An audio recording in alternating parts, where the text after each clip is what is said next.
Friends, आज हम लोग 3 फरवरी 2026 के करंट अफेयर्स डिस्कस करेंगे। आज के सेट में टोटल 6 टॉपिक्स हैं। पहला टॉपिक जो है वो है गगनयान मिशन से संबंधित। तो हाल ही में इसरो के जो अध्यक्ष हैं वी नारायणन, उन्होंने घोषणा की है कि गगनयान का पहला मानव रहित मिशन जीवन जो है वो मार्च 2026 में प्रस्तावित किया गया है उसको। अब गगनयान मिशन है क्या? तो ये एक भारत का प्रमुख मानव अंतरिक्ष उड़ान कार्यक्रम है जिसका नेतृत्व इसरो कर रहा है।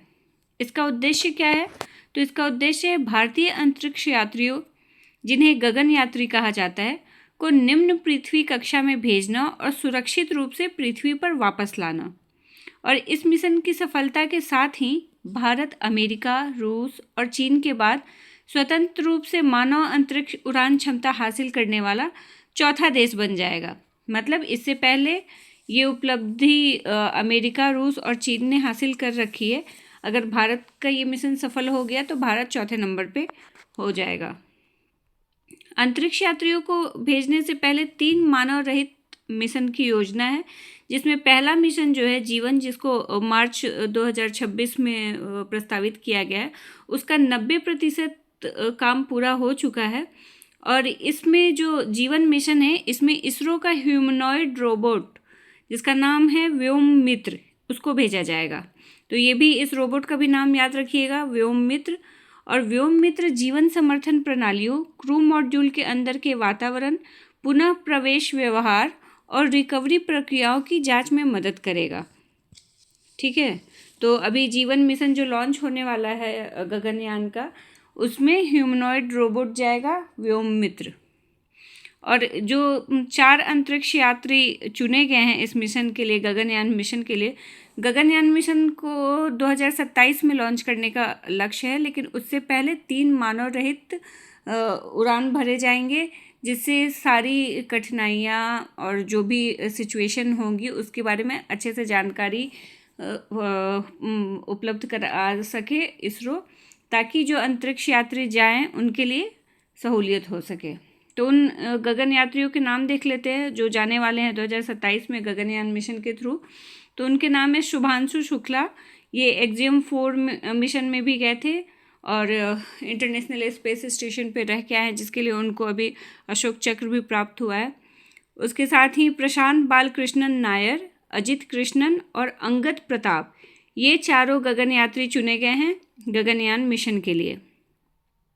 और ये अंतरिक्ष यात्रियों को मानव रेटेड LVM-3 रॉकेट से लॉन्च किया जाएगा।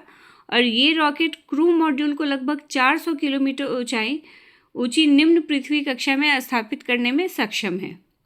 ये जो मिशन है, प्रस्तावित मानव मिशन, इसकी अवधि लगभग 3 दिन की होगी। मतलब ये चारों अंतरिक्ष यात्री 3 दिन तक अंतरिक्ष में रुकेंगे और उसके बाद फिर इनकी पृथ्वी पर सफल लैंडिंग करवाई जाएगी और ये 2027 में अंतरिक्ष पर जाएंगे। तो ये गगनयान मिशन से संबंधित था। नेक्स्ट टॉपिक गुजरात से संबंधित है।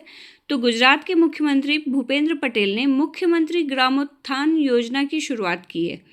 इस योजना का उद्देश्य क्या है? तो इसका उद्देश्य है राज्य भर में ग्रामीण बुनियादी ढांचे का कायाकल्प करना।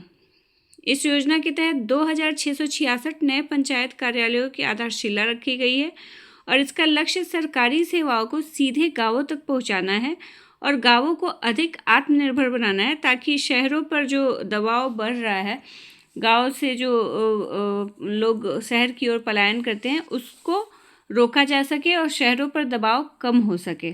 इस उद्देश्य से ये योजना गुजरात के मुख्यमंत्री भूपेंद्र पटेल ने शुरू की है। पहले चरण में 2666 ग्राम पंचायत कार्यालय सह तलाटी आवास बनाए जाएंगे, जिन पर लगभग 663 करोड़ की लागत आएगी। और इन आधुनिक भवनों से सरकारी योजनाओं, प्रमाण पत्रों और रिकॉर्डों तक ग्रामीणों की पहुंच आसान हो सकेगी, आसानी से उपलब्ध हो पाएगा। इन गांवों में बेहतर सड़क संपर्क, स्वच्छ पेयजल, स्वच्छता व्यवस्था, सोलर स्ट्रीट लाइट, ई-ग्राम केंद्र और सामुदायिक भवन शामिल हैं, ताकि ये जो शहरों में ये सारी सुविधाएं होती हैं, ये सब गांव के लोगों को ही उपलब्ध हो जाए। और जब किसी को अपने घर पे ही ये सारी सुविधाएं मिलेगी तो वो किसी और जगह क्यों जाएगा? तो इसी उद्देश्य से ये गुजरात सरकार द्वारा ये पहल शुरू की गई है, मुख्यमंत्री ग्रामोत्थान योजना। Next topic national crop nutrition summit से संबंधित है। तो फरवरी 2026 में इसका आयोजन मुंबई में होने वाला है।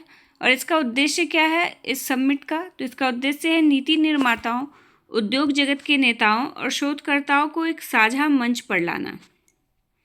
इसका मुख्य फोकस ये है कि भारत बढ़ती फसल पोषण आवश्यकता को कैसे पूरा कर सके और साथ ही स्वयं को वैश्विक एग्री इनपुट विनिर्माण केंद्र के रूप में कैसे स्थापित कर सके। तो इस मुख्य फोकस के साथ ये समिट आयोजित किया जाएगा मुंबई में। और ये 2 दिवसीय शिखर सम्मेलन होगा जिसका आयोजन Indian micro fertilisers manufacturers association द्वारा किया जाएगा। इसका आयोजन कहाँ होगा? तो इसका आयोजन होगा नेशनल स्टॉक एक्सचेंज परिसर, बांद्रा कुर्ला कॉम्प्लेक्स, मुंबई में। और ये इस सम्मेलन जो होगा इस बार, वो इस सम्मेलन का 6ठा संस्करण है। और इस बार की थीम क्या है इस सम्मेलन की? तो कन्वर्ज, कोलैबोरेट एंड को क्रिएट, यानी कि एकजुट हो, सहयोग करें और सह निर्माण करें। सम्मेलन में सूक्ष्म पोषक तत्वों, विशेष उर्वरकों और जैविक इनपुट्स पर चर्चा होगी जिसकी मांग मृदा पोषक तत्वों की कमी और बदलती कृषि पद्धतियों के कारण तेजी से बढ़ रही है। अभी जैविक कृषि के तरफ ज़्यादा रुझान होते जा रहा है, बढ़ते जा रहा है।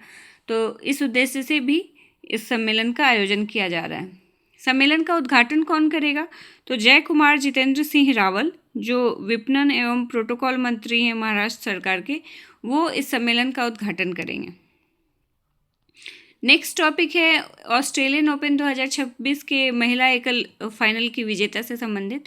तो एलेना रिकाबिना ने ऑस्ट्रेलियन ओपन 2026 का महिला एकल का खिताब जीत लिया है और इन्होंने आर्यना सबालेंका को हराया है। आर्यना सबालेंका को हरा के इन्होंने ये खिताब जीता है। पुरुष एकल का खिताब किसने जीता था? तो नोवाक जोकोविच। नेक्स्ट टॉपिक है वर्ल्ड वेटलैंड डे से संबंधित। तो ये कब मनाया जाता है? तो ये 2 फरवरी को मनाया जाता है। और इस बार की थीम क्या है?